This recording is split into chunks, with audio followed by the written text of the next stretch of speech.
Now the yellow, that one's got some eggs. Ooh, get that. What the Those heck? the eggs. Oh, she's pushing out the eggs, Joe. She is. Oh man. Oh my gosh. Give me a minute. Help. Give me those eggs. Give me those eggs. I want those. Joe, I don't know if I've ever seen that before. Pushing out the eggs like that. Don't ever throw away the egg sac of a yellow perch. Never. Never, ever, ever. Poor man's caviar. Come along. Look at all that goodness in there. I slap my own grandmother. I'll say, no ma'am, you get your hands back. You stay off my taco. Get that out of there. Get that out of there. Don't even try it.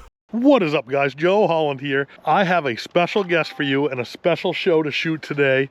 Back by popular demand, there he is, Mr. David Dudley. We're gonna shoot a catch and cook today, but it's gonna be a little different. A lot of people don't know how much protein, the nutrients, and how good perch eggs can be. We're fishing pre-spawn. Ice out in Maine just went out last week, and we're gonna go try to get on a big yellow and white perch bite, and we're gonna try to eat a bunch of perch eggs. What do you think of that, buddy? Hey, them perch eggs is something that's been on my list for a while. And the other... Never fails. Hey, perch eggs is something that's been on my list for a long while. I've heard about people eating eggs, and I love sushi. And I caught some the other day, and I'm like, you know what? I'm gonna try it. And I'm gonna tell you right now, it is fabulous. And I've talked Joe into coming out and eating some eggs with me. So it's gonna be fun and delicious at the same time. Most of the time when I'm perch fishing in the winter and I get some with eggs, I usually eat the perch and Donnie eats the eggs. He loves eating the eggs. Perch are just an amazing fish to eat. It's weird state by state how some people look at perch. In Maine, they consider yellow perch trash fish and throw them on the ice and throw them in the woods. It's the weirdest thing. And in New Hampshire, they throw white perch in the woods or on the ice and leave them for the birds and consider them a trash fish or trout fish. But to me, they're both excellent. Go make up your own mind, guys. Go try them yourself and make up your own mind. Don't listen to what people say. You know, to me, it's way better than some pellet pig that the state released. You know, they're really good. Yellow perch, I kind of consider them a little bit sweeter meat, and the white perch I consider like a little bit more hearty white meat. Wait till you get these eggs, Joe. We're gonna show you how to find these fish, how to catch them, how to clean them, and then how to eat them. So we're gonna show you all this video. Stay tuned. I'm getting hungry, Joe. So techniques today, we're gonna be fishing these pretty deep, anywhere from 25 at the shallowest to 60 foot deep. They're in their winter pattern, so you gotta find them where you would find them ice fishing. Like I said, the ice just went out this week. Water temp's gonna be high 30s, maybe low 40s if we're lucky. And that's how we're gonna go after them. Technique, David's gonna show you what we're using for lures and for the technique. Keeping it fairly simple, but when you are fishing as deep as we are with small baits, you always want to try to get away with the heaviest head you can without it looking out of sync. This is a 3/16 head on 4-pound leader attached to 6-pound braid.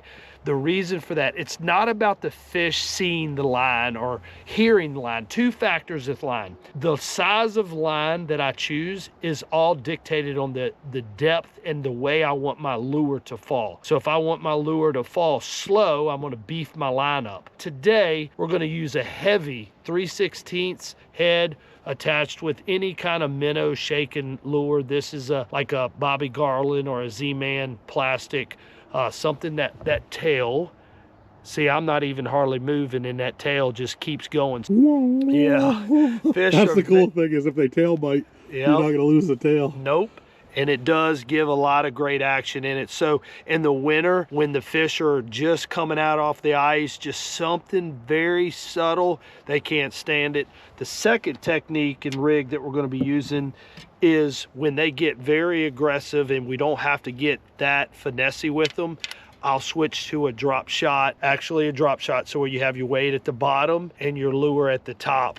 That right there gets down quick, They're aggressive. You can catch a lot of fish very quick. We're going to be using a 3/8 ounce drop shot weight attached to a number 4 hook, no weight, just to any type of minnow shaking lure. And this is a very good way to catch a lot of fish extremely fast. Perch are a schooling fish, and they're a competitive eaters. If they see one fish up there trying to eat something, they're gonna get competitive and try to eat it too. So the quicker you can stay on them, the quicker you can keep them biting, the better day you're gonna have fishing. So that's why he's using heavier weights, so we can get down to them quicker in this deeper water. Otherwise, you're like, get down, get down, get down, get down. And you watch the fish swimming away or swimming back down. Anytime you can get them vertical off the bottom, that's a fish you can catch. When they're hugging the bottom, they're a lot tougher to catch.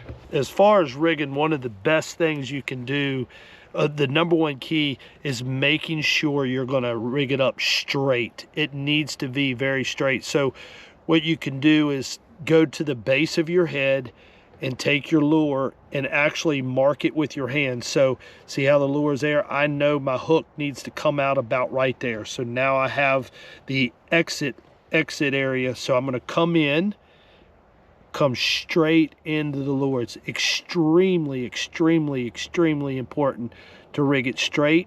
I'm gonna bring it out right where I measured it and push it up on the jig head, get it nice, and look how straight that is. And again, look at that tail just constantly moving without me hardly doing anything at all.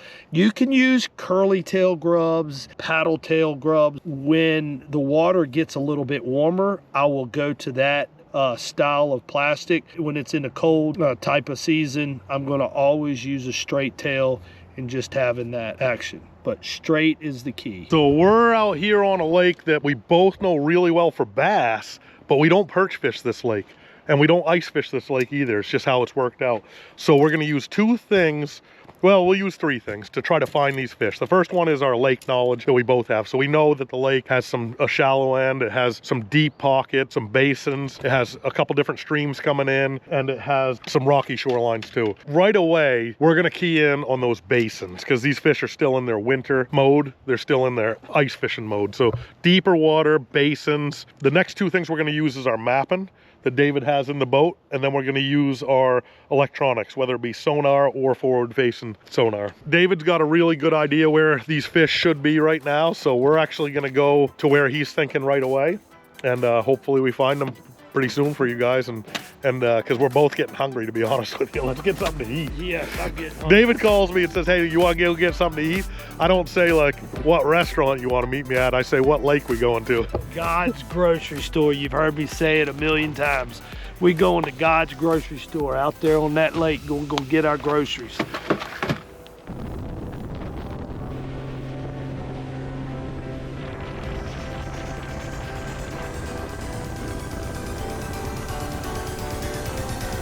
We just arrived to an area that I feel is what we would call a basin. Now, when you are looking for areas like this, no matter what lake you're at, and again, remember, this is just after ice. They're still sitting in their wintering areas, which is where the warmest water is going to be until things flip-flop in the spring. As you can see right here, here's the lake that we're at. Now, this light green that you see here, this is all areas, as you can see, like 13, 14, 15, that's a hump.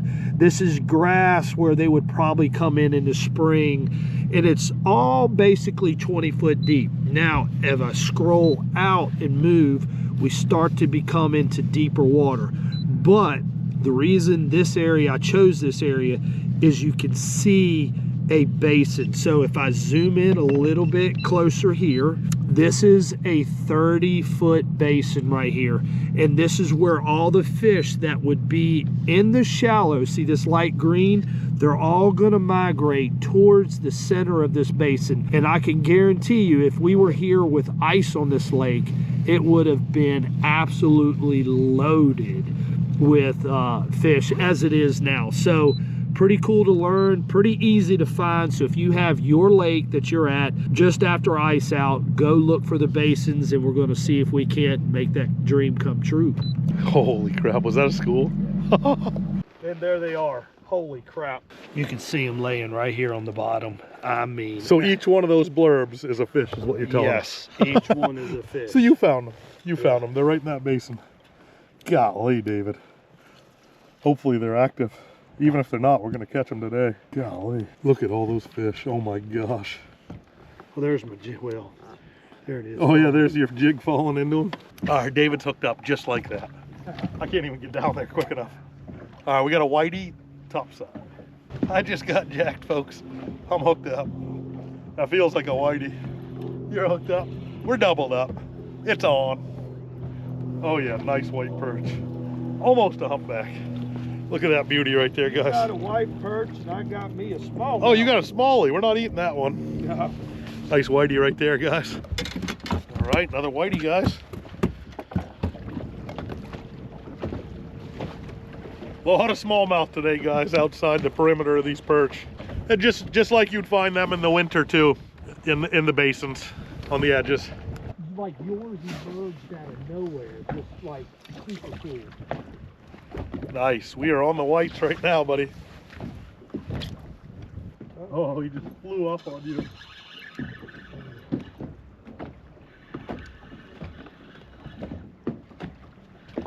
Oh, doubled up. Small hit. In him, huh? Big white.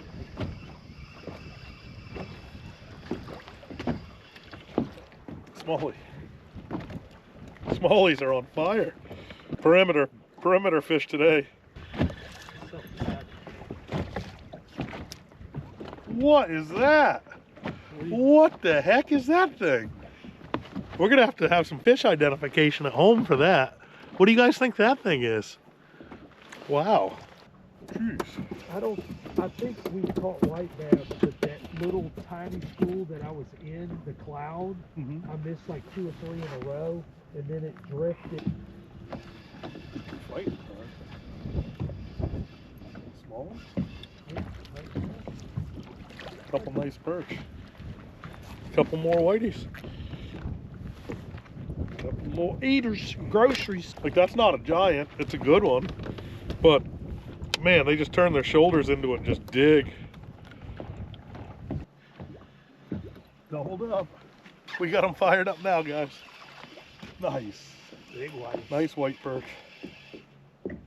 Mine's giving a good tug. One thing about these white perch is they fight hard.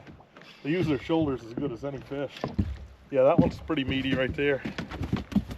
He's a good 10, 12 inchers. So we're gonna rail on these white perch for a minute, then we're gonna find some yellow perch outside the school, and then we'll do a catch and cook. Yeah, buddy. Oh, Lord. Alrighty, we got a tiger trout. There's the first yellow. Yeah, buddy. Uh-oh. Feels like another one. What we got? Yes, sir. Nice. So these aren't the giant yellows, but these are good eater size right there. We're back over 30 something foot of water, so these are definitely, you got to eat them when you do that. What we got, Joe? Wait. You hear that one over there? Yeah.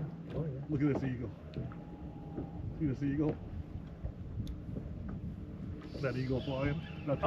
That's what's making that loon trot. Oh, It's got to be a small one coming up like that.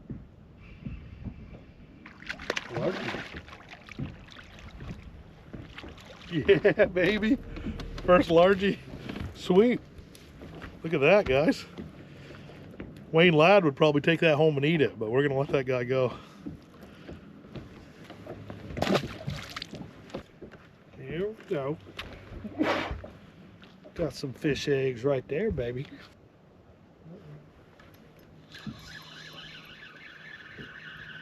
Cold moment, I'm going to get his eyeballs crossed. He's small. Ooh.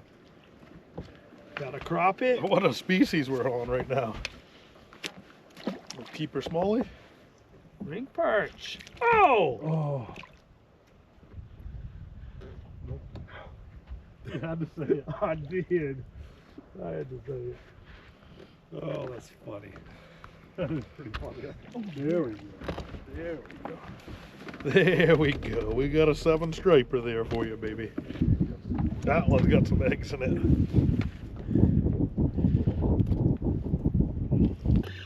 Right when you got hit, I got hit too. Nice. Oh, nice one. Nice. That's plenty. Oh, that one's got some gut to him. Look at that. Yeah, try that trick. Yank, getting them to elevate. I figured that's what that was in that cloud. That one's got some sides on them.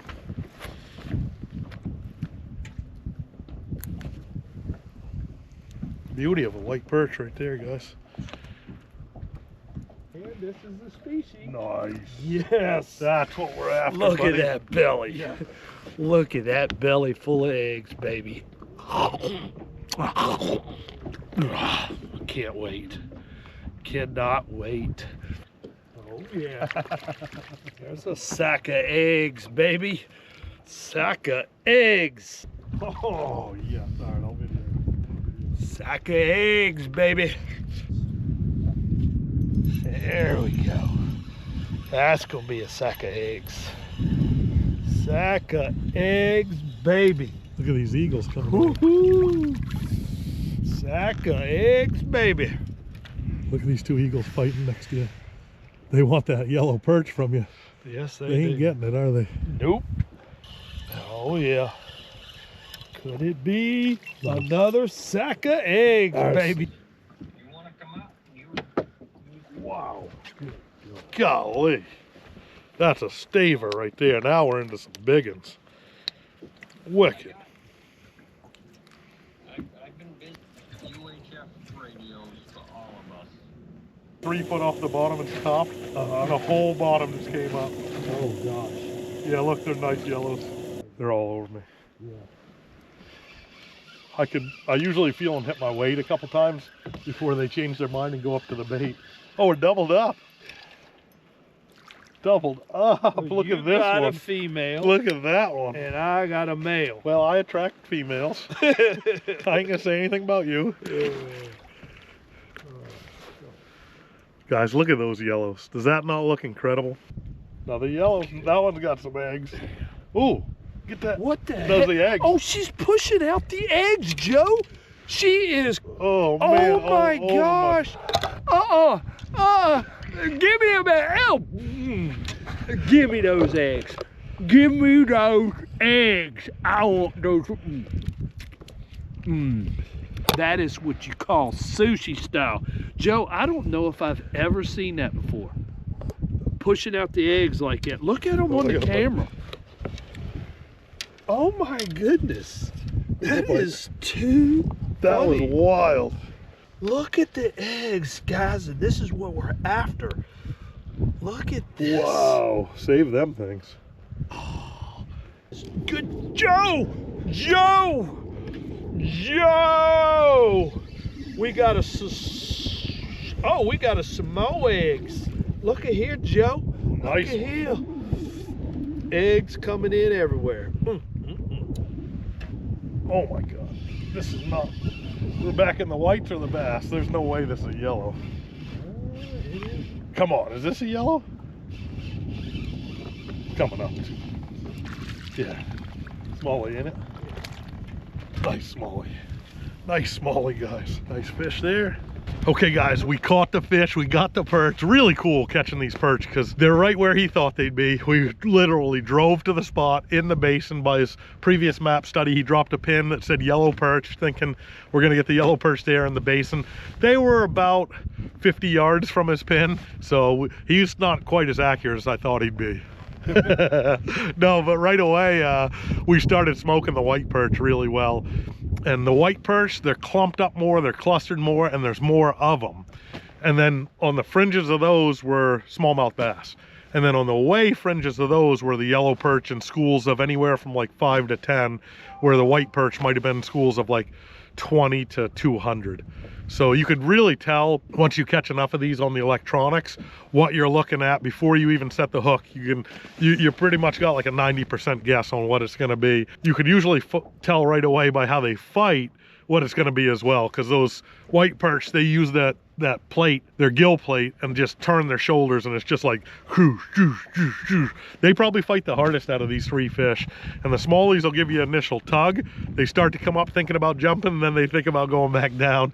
And then the yellow perch just do a lot of wiggling and a lot of shooting to the side. So it's really cool catching these, and David caught a couple crappie mixed in as well. So it's cool getting different species, and I popped a largemouth in there. And right now we're gonna go do the best part about this whole thing. We're gonna do the cook part. So we'll show you guys how we clean these, how we cook them, and the best way to eat them, and that show you guys how good the eggs are to eat. And by the way, we're gonna show you actually how to cook these eggs, not just eat them raw like this guy does. And we're gonna pull out this egg roll little by little. If you look, these eggs have like a membrane on it, like this. A couple different things you can do with it. You can leave that membrane and just slice the membrane a little bit, and they end up coming out like a hamburger patty. You'll have the membrane side and the egg side. But what I like to do is put them egg down, and that actually drains while you are filleting them. It'll drain out a lot of the excess moisture in it, because if you have a lot of moisture in the egg sac, it actually doesn't cook quite as well. The taste is always going to be the same, but look at this. This right here is absolute groceries. See how that actually cut in a circle? So see how they're coming out almost like a hamburger patty? So again, we're going to sneak in, look at that right there. So again, the membrane side, the egg side, we're going to put the egg side down, let it be draining right before we cook. Membrane side, and there's your hamburger, or egg burger, I should say. And as you can see it starting to drain. See how this paper towel is pulling out the moisture. See there? And it just gives it a way to cook a lot better. Look at that fillet right there. Look at that white muscle.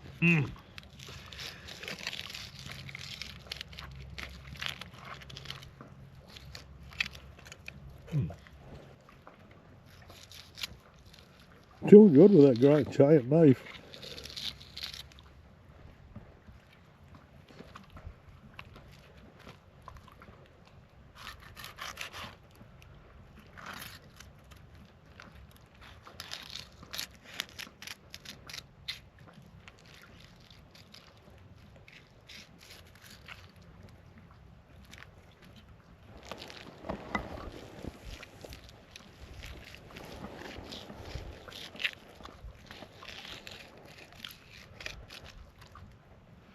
Yeah, see how wet that paper towel's getting now? Wow, yeah.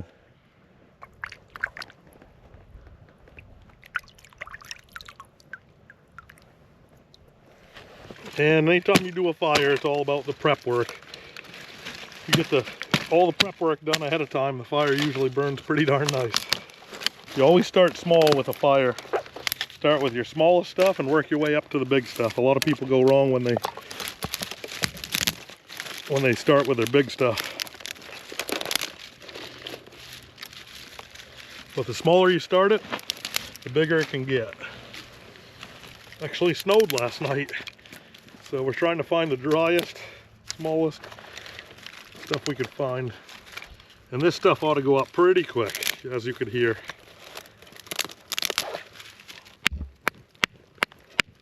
All right, we're started. All right, it caught. So there you have it. There's our start. And then when I'm making a fire, I like to start small and then just keep feeding it with a little bit bigger stuff as it grows. I know my buddy David likes to cook in the coals, so we're gonna get him a nice little bed of coals. And it's not about the fire and the flame to cook in, it's more about the coals. Right, buddy? That's exactly right. And anytime I have a fire, I always like to leave some wood for the next person. This looks like a spot where people would have a nice little fire here. And it's always nice when you show up to a campsite or a fire and there's already wood waiting for you in case you got an emergency or something. So as you can see, this is the second round of draining, and see how the moisture is getting pulled out from these eggs, and that's going to keep it nice and firm when we cook it.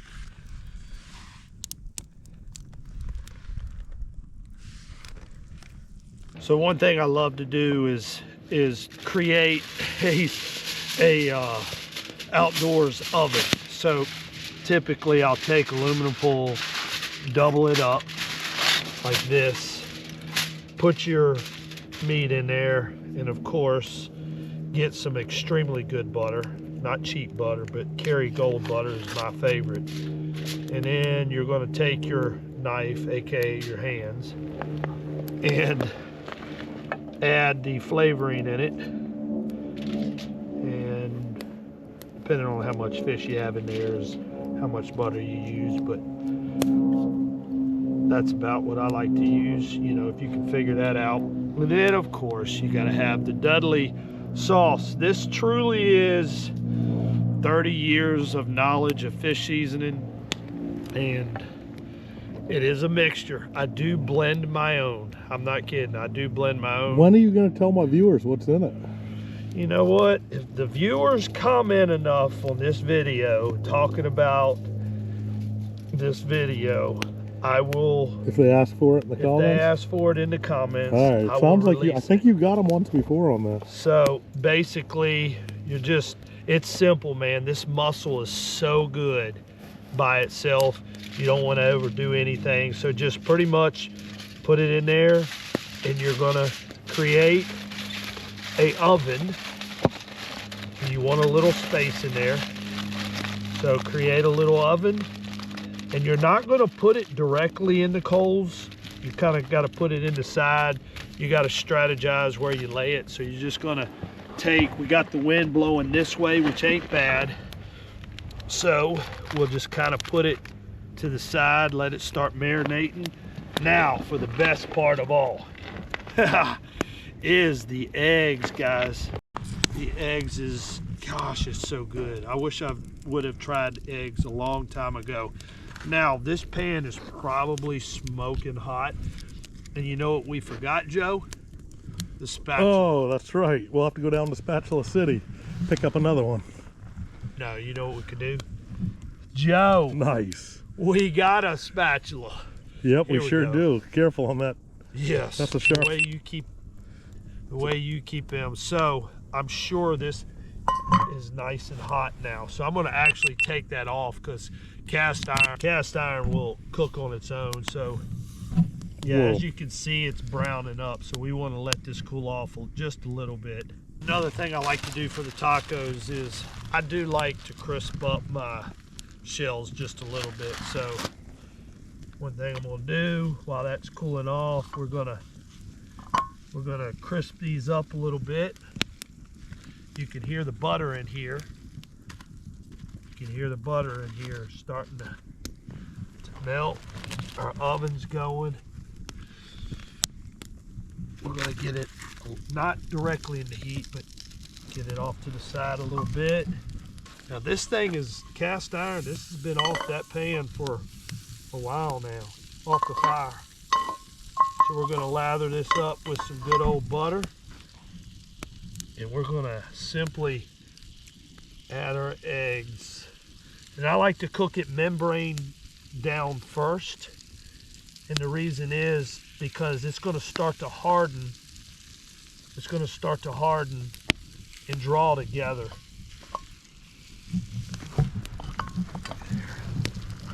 How many fish you think is in this pan right now? About 20. That's what I was thinking. 1,000. 100. Look at them eggs, Joe. How's that fish cooking?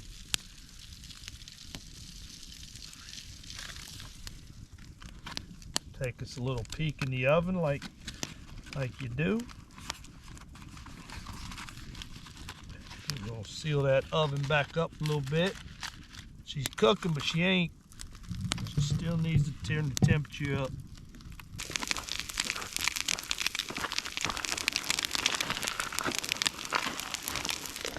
That's looking good.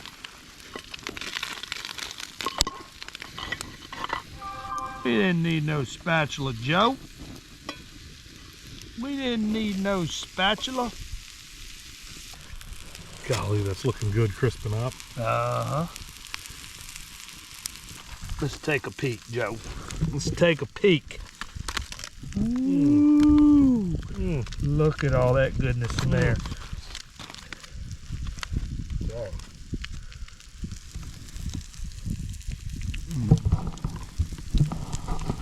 My gosh, Joe.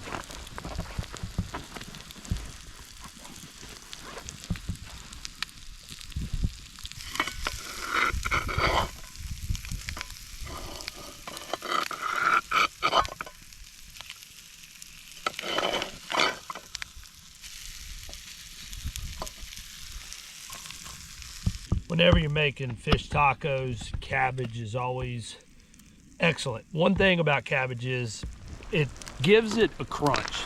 Am I a cabbage fan? No.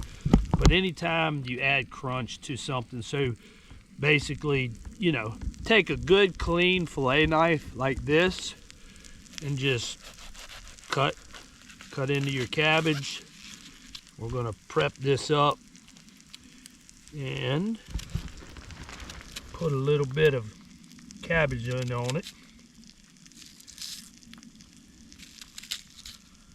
That just adds a little crunch, just a little flavor, and fillet knife like this is a must, you know. And if it's not quite as clean, it'll clean itself coming off the fish though. What do you think?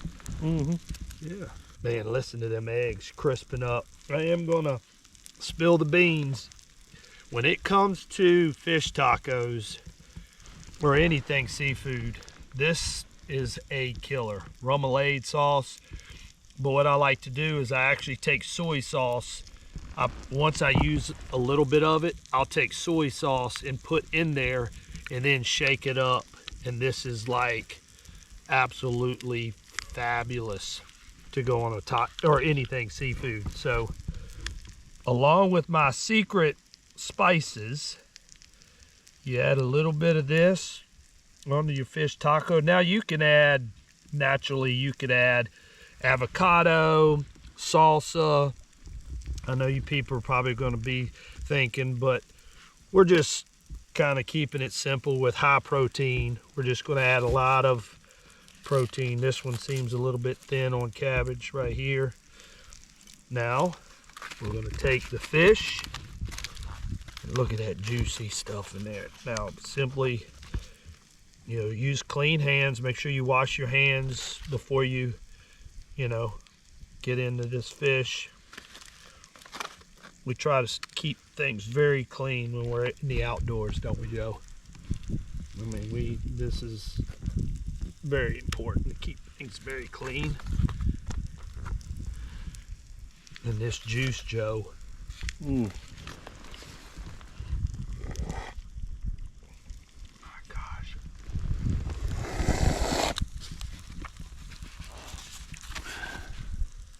That is, words can't describe that. Now comes the highlight. So basically, once you got your eggs cooked, they highlight this fish taco extremely well. Like, it is, I never would have thought I would have been eating eggs the way I am now, but so take these eggs, put them on the fish taco. That one's got some pine needles in it. That's okay. I do eat a little bit of vegetables. I don't know if pine needles count as vegetables. Yeah, they do. My gosh. Look at that. And the best thing about a taco, it puts the buffet all in one little section. And